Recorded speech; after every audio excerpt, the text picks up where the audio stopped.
Hello everyone, welcome to G centric.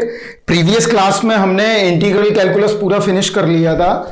अब हम लोग शुरू करेंगे यहाँ पे वेक्टर कैलकुलस, राइट। तो वेक्टर कैलकुलस में क्या क्या पढ़ना है क्या नहीं पढ़ना है मैं एक बार डिटेलिंग यहाँ करूंगा, इसके बाद हम लोग स्टार्ट करेंगे, राइट। देखो यहाँ पे तो हम आज स्टार्ट करेंगे vector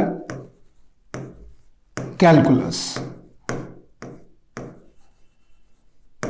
right. One of the most important topic engineering aspect, और मैकेनिकल में भी बहुत यूजफुल है जब आप फ्लूइड मैकेनिक्स पढ़ते हैं।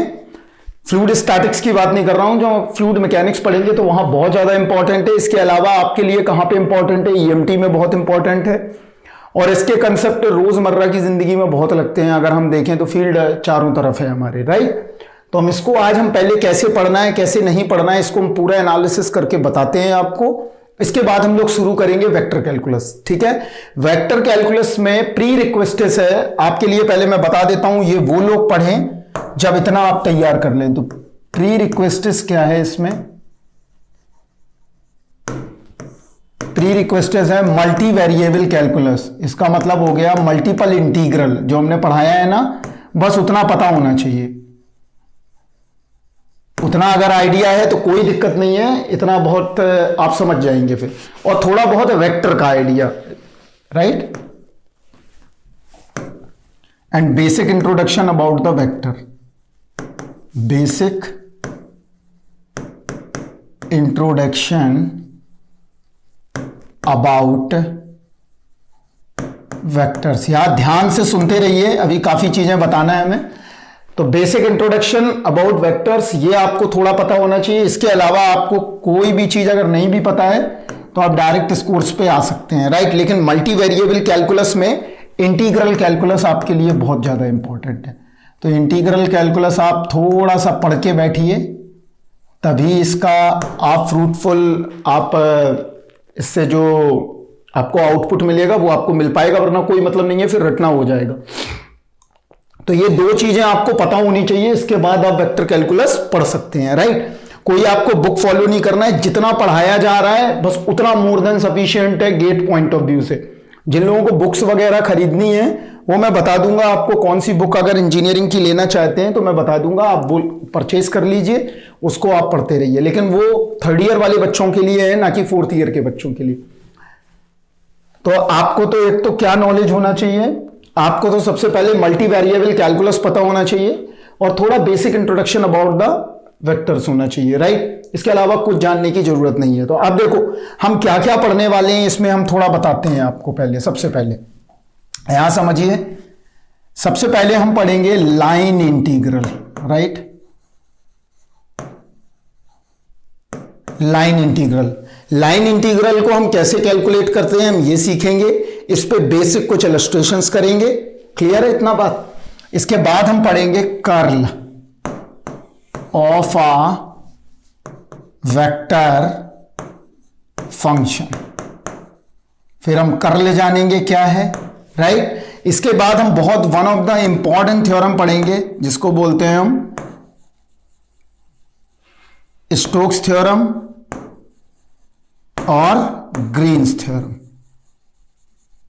ये हमारा एक पोर्शन रहेगा पूरा, राइट। क्लियर है इतना बात। ये हमने सिंपल पोर्शन में बांट रखा है, ये जो है हमारा ए बी सी और डी, इनसे रिलेटेड हम कुछ बेसिक प्रॉब्लम्स करेंगे, और इसके बाद लास्ट में हम जाएंगे प्रॉब्लम सॉल्विंग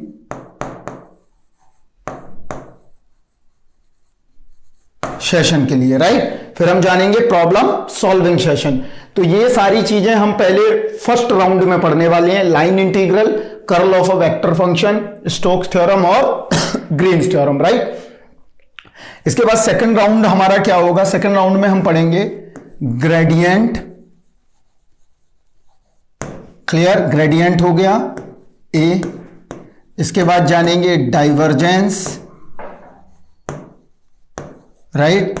इसके बाद जानेंगे हम सरफेस इंटीग्रल। कोई घबराने की बात नहीं है, सब आसान है, सबके लॉजिक और सबके प्रूफ भी आपको देखने को मिलेंगे। सरफेस इंटीग्रल, इसके बाद one of the most important theorem Gauss divergence theorem, ये जानेंगे, राइट। और लास्ट सेशन में हम देख लेंगे वेक्टर आइडेंटिटीज। थोड़ा आराम से बने रहिए, समझ में आएगा अभी। तो वेक्टर आइडेंटिटीज में क्या होगा बेटे, ग्रेडियंट, सॉरी सेकंड पोर्शन क्या है, ये हमारा फर्स्ट राउंड रहेगा, दिस इज द फर्स्ट, और ये हम पढ़ेंगे सेकंड। आप ग्रेडियंट पहले नहीं पढ़ेंगे, पहले हम ये पोर्शन खत्म करेंगे, राइट। और इसके बाद एफ जो रहेगा, एफ वो हमारा इसका क्या रहेगा, प्रॉब्लम सॉल्विंग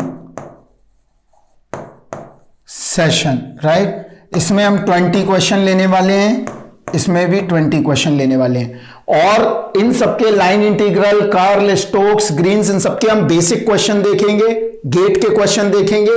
प्रॉब्लम सॉल्विंग में एकदम डिफरेंट टाइप के क्वेश्चन होंगे, उनका गेट के प्रीवियस ईयर से कोई मतलब नहीं रहेगा कि प्रीवियस ईयर हमने भर के लगवा दिया, वो कोई मतलब नहीं रहेगा। वो प्रीवियस ईयर तुम्हारे पहले ही हो जाएंगे जब हम बेसिक में करेंगे, जब हम इन सबका बेसिक इंट्रोडक्शन जानेंगे, तब वहां पे इलस्ट्रेशन में ही सारी चीजें आपको कनेक्ट कर देंगे, जिससे कि बेसिक प्रॉब्लम तो सॉल्व हो ही जाए आपका। क्लियर है। और देखो, ये जब इतना सारा पढ़ लोगे तो ये पूरा कंबाइंड कोर्स हमारा किसका बन जाएगा, वेक्टर कैलकुलस का।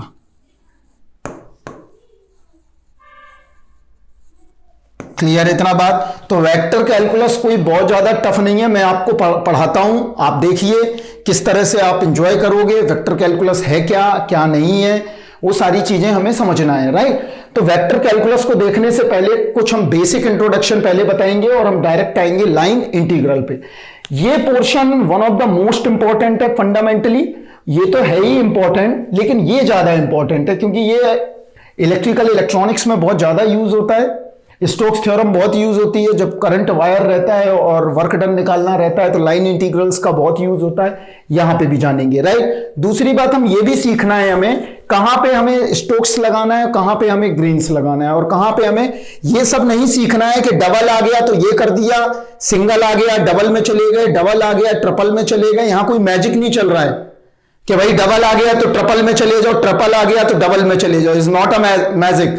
यहां पे कोई ना कोई रीजन है, इसीलिए ये चीजें बनाई गई हैं। ऐसा नहीं है कि पहले यहां से आ सकते थे, अब यहां से नहीं तो यहां गायब हो जाओगे, वहां चले जाओगे। और ये बड़ी बड़ी बातें, एक्सियम्स और यूक्लिड एक्सियम्स और प्रोबेबिलिटी एक्सियम, ये सब नहीं जानना है क्योंकि तुम्हारे मतलब की कोई चीज नहीं है। उन सब चीजों का फाउंडेशन अलग है और वो चीजें पढ़ने के लिए अलग दिमाग लगाना है। यहां पे आपको अप्लाइड मैथमेटिक्स पढ़ना है तो उतना ही जानो जितनी जरूरत है आपकी। समझ में आया ना बात। और जो जरूरत है अप्लाइड मैथमेटिक्स की, उतना ही अप्लाइड मैथमेटिक्स पढ़ो। एक इंजीनियरिंग पॉइंट ऑफ व्यू से पढ़ो, ना कि एक बीएससी के बच्चे की तरह। बीएससी का मैथमेटिक्स अलग है, वो मैथ्स अलग कुछ कहता है, उनका टारगेट अलग है, उनको अलग तरीके का काम करना है। और यहां पे आपको अप्लाइड मैथमेटिक्स में अलग तरीके का काम करना है। तो सारी चीजें समझने से पहले ये आप जान लो कि किस पॉइंट ऑफ व्यू से पढ़ना है। अगर मैं केमिकल इंजीनियर को लाइन इंटीग्रल पढ़ा रहा हूं तो मैं केमिकल के वे में पढ़ाऊं, ना कि उसको मैथ्स के ही वे में पढ़ा दिया। फिजिक्स वाले को पढ़ा रहा हूं तो फिजिक्स वाले के हिसाब से पढ़ाऊं, इंजीनियरिंग वाला पढ़ा रहा हूं तो इंजीनियरिंग वाले के हिसाब से पढ़ाऊं। उतना ही जानना है जितना जरूरत है, राइट। तो हम यहां से अब स्टार्ट करेंगे वेक्टर कैलकुलस, और वेक्टर कैलकुलस में कुछ प्री रिक्वेस्टेड चीजें देखते हैं जिनकी जरूरत हमें आगे पड़ेगी, राइट। चलिए तो देखते हैं पहला काम। सबसे पहले यहां पे देखते हैं फंक्शंस।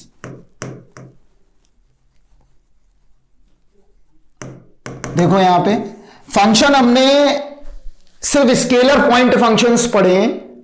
अब यहां पे हमें दो तरह के फंक्शंस पढ़ने हैं। One is a scalar point function and second is a vector point function.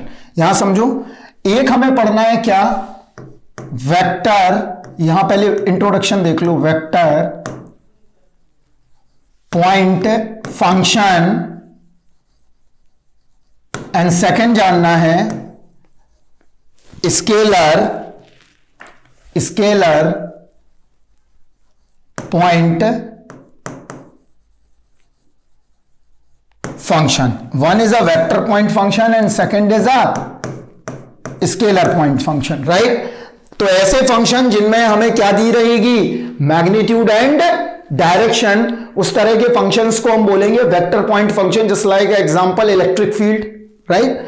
अगर मुझे स्केलर पॉइंट फंक्शन की बात की गई है तो वहां पे टेम्परेचर आ जाएगा, राइट। यहां समझो, इसमें अगर हम बात करें तो ये आ गई हमारी इलेक्ट्रिक फील्ड, और यहां क्या आ गया स्केलर पॉइंट में, टेम्परेचर।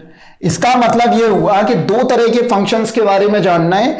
अभी तक जो हम कैलकुलस में पढ़ते थे सिर्फ स्केलर पॉइंट फंक्शन के बारे में पढ़ते थे, हमें वेक्टर पॉइंट फंक्शंस नहीं मिलता था। वेक्टर पॉइंट फंक्शंस में क्या क्या गिवन रहेगा, यहां पे हमारा मैग्नीट्यूड भी होगा और प्लस डायरेक्शन भी होगा। मैग्नीट्यूड का मतलब हो गया हाउ मच, और डायरेक्शन का मतलब अपर, लोअर, या up, upwards, downwards, backwards, front, बहुत सारी चीजें हो सकती हैं, राइट। स्केलर पॉइंट फंक्शन में हमें सिर्फ क्या दी रहेगी, मैग्नीट्यूड। क्या दिया रहेगा, मैग्नीट्यूड ओनली। क्लियर है इतना बात। जिस तरह से फंक्शन को हमने दो तरीके से कैटेगराइज किया, उसी तरह से हम फील्ड भी दो तरीके से कैटेगराइज करते हैं। तो देखो, वेक्टर कैलकुलस पढ़ने का मेन एम है कि हम फील्ड को मेजर कर पाए, राइट। तो फील्ड दो तरह की होती है, बेसिक तौर पे समझ लो, या फील्ड होता क्या है पहले ये समझ लो। फील्ड कोई, हम वो फील्ड मैदान की बात नहीं कर रहे हैं जिसमें क्रिकेट प्लेइंग करते हो, यहां पे बात हो रही है मैथमेटिकल फील्ड, या फिर हम फिजिक्स के वे में बात करें या नेचुरल वे में बात करें, तो फील्ड का मतलब होता है एक्सपीरियंस। अगर हम किसी चार्ज को लाके किसी स्पेस में रखते हैं तो वहां के जो आउटर इलेक्ट्रॉन्स हैं उसके साथ कुछ लोग बॉन्डिंग शेयर करते हैं और कुछ लोग वहीं से चले जाते हैं। जिन लोगों ने बॉन्डिंग शेयर किया, उसके साथ फोर्स का इंटरेक्शन किया, उसके साथ किसी ना किसी लिंकेज के साथ जुड़े हैं, इसको हम बोलते हैं फील्ड। फील्ड का मतलब हो गया experience. Field is called a experience of region, जिसको हम क्या करेंगे, एक्सपीरियंस करेंगे ऑफ रीजन। समझ में आ गया बात इतना। अब फील्ड एक्सपीरियंस ऑफ रीजन है, तो अब यहां पे फील्ड भी दो तरह के हैं। एक फील्ड है वेक्टर फील्ड और दूसरा फील्ड है scalar field. One is a vector field, A is a vector field, right, and second is a scalar field. और ज्यादा डिटेलिंग के लिए आप बुक पढ़ सकते हो, जितना जरूरत है मैं बता रहा हूं। वेक्टर फील्ड क्या है, मान लो किसी चार्ज को मैंने प्लस क्यू चार्ज को लाके किसी स्पेस में रख दिया, तो वहां पे क्या होगा, वहां पे उस चार्ज का मैग्नीट्यूड भी चाहिए और डायरेक्शन भी चाहिए कि चार्ज जो है इंटरेक्शन कैसे करेगा अपने आउटर रीजन के इलेक्ट्रॉन्स के साथ और इनर रीजन्स के इलेक्ट्रॉन्स के साथ। तो हम वहां पे मैग्नीट्यूड भी हमें जरूरत पड़ेगी और डायरेक्शन की भी जरूरत पड़ेगी। तो इस कंडीशन में हम क्या बोलते हैं इसको, वेक्टर फील्ड। स्केलर फील्ड के केस में हम देख सकते हैं, स्केलर फील्ड का केस है जैसे टेम्परेचर। टेम्परेचर एक कैसी क्वांटिटी है, टेम्परेचर एक हमारी स्केलर क्वांटिटी है। और टेम्परेचर का मतलब क्या हो गया, टेम्परेचर जैसे ऐसा मान लो कि हम अगर दूर कहीं आग जल रही है, राइट, और धीरे धीरे जैसी जैसी हम पास लाते जाएंगे उस आग का, फायर का हमें एक्सपीरियंस ज्यादा होने लगेगा, तो फील्ड हमारी स्ट्रेंथ बढ़ती चली जाएगी। जैसी जैसी दूर चली जाएगी आग तो स्ट्रेंथ उसका घटता चला जाएगा, या सब्सट्रैक्शन, या हम कह दें उसकी डिक्रीजिंग हो जाएगी पावर। तो टेम्परेचर एक स्केलर क्वांटिटी है, तो स्केलर क्वांटिटी का मतलब हो गया वो एक स्केलर फील्ड को डिनोट करती है। यहां पे एक वेक्टर क्वांटिटी है तो ये एक वेक्टर क्वांटिटी को डिनोट करती है, राइट, इलेक्ट्रिक फील्ड। तो दो तरह की फील्ड एनालिसिस करना है, जहां पे जिस फील्ड में मैग्नीट्यूड और डायरेक्शन बोथ होंगे वहां पे हमेशा वेक्टर फील्ड होगी, और जहां पे सिर्फ मैग्नीट्यूड होगा वहां पे हमेशा स्केलर फील्ड होगी। इतना बात समझ में आया। आगे समझते हैं और चीजें जो आपके दिमाग में मिथ है वो हम बताते हैं। ये हमारा एक्स वाई कोऑर्डिनेट सिस्टम है, राइट।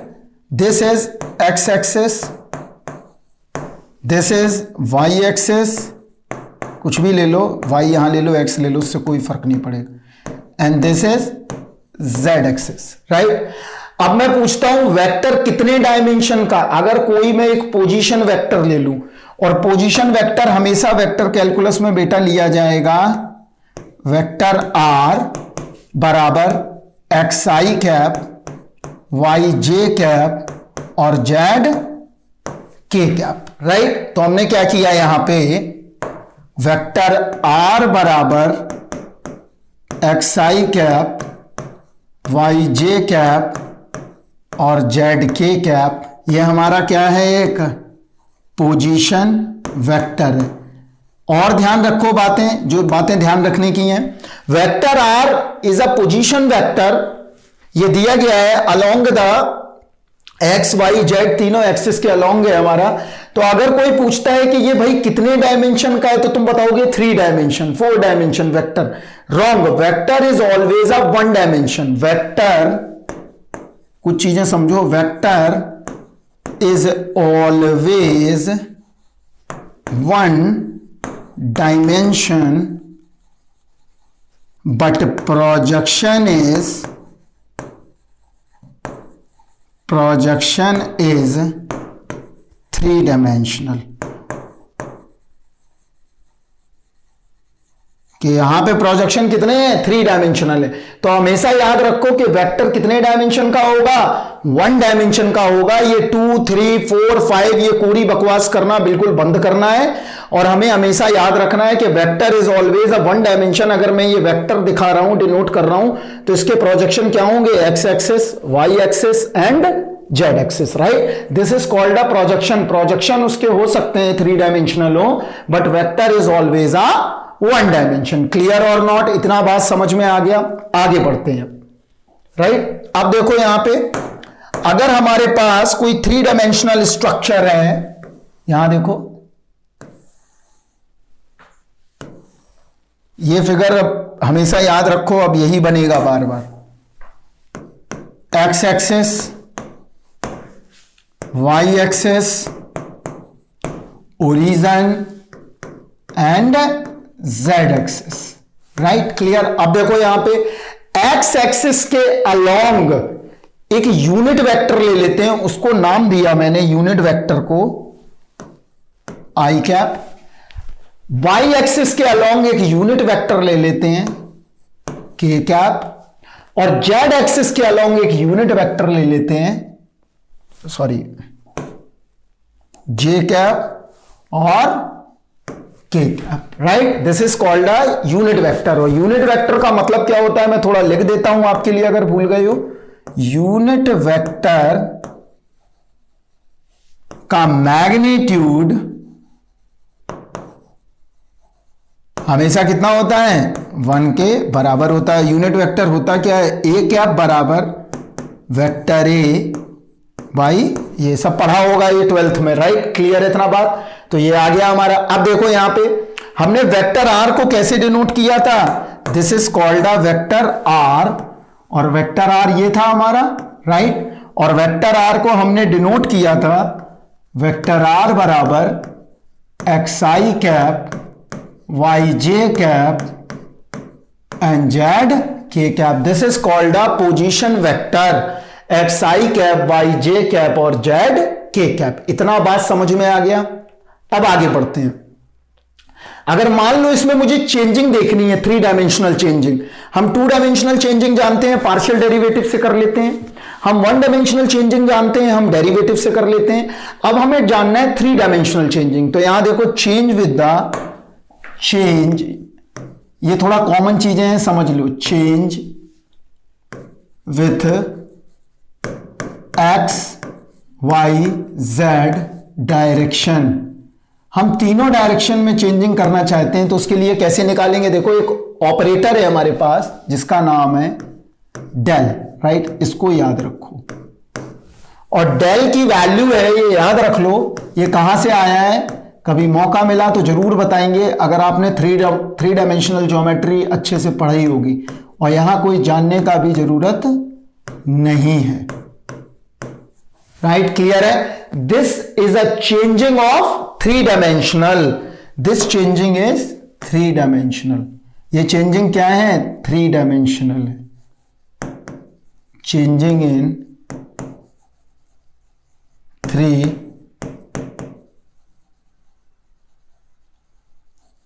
Dimensional, right. तो वेक्टर कैलकुलस में हम पढ़ने वाले हैं कि वेक्टर फंक्शंस की चेंजिंग कैसी होती है, उनकी डायरेक्शन क्या होती है, उनका मूवमेंट कैसा होता है, ये सारी चीजें देखना है। अगर मान लो फंक्शन मेरा टेम्परेचर में है तो टेम्परेचर तो स्केलर है, लेकिन हम ये जानना चाहते हैं कि टेम्परेचर चेंज कैसे हो रहा है, किस डायरेक्शन में चेंज हो रहा है, क्या मैग्नीट्यूड है उसका।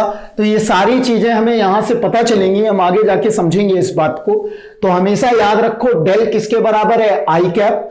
आई कैप है क्या आखिर, यहां देखो, यहां एक बार और लिख रहा हूं, डेल बराबर i cap del upon del x j del upon del y plus k del upon del z. I cap को मैंने क्या नाम दिया है यहां पे, i cap is a unit vector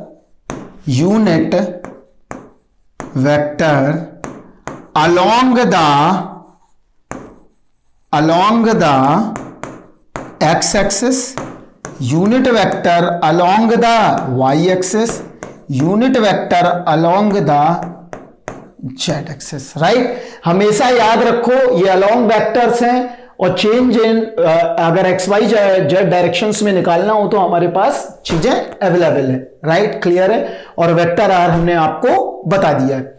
अब हम क्या करते हैं, अब हम लाइन इंटीग्रल के कंसेप्ट को देखते हैं कि क्या है क्या नहीं है। यहां समझो,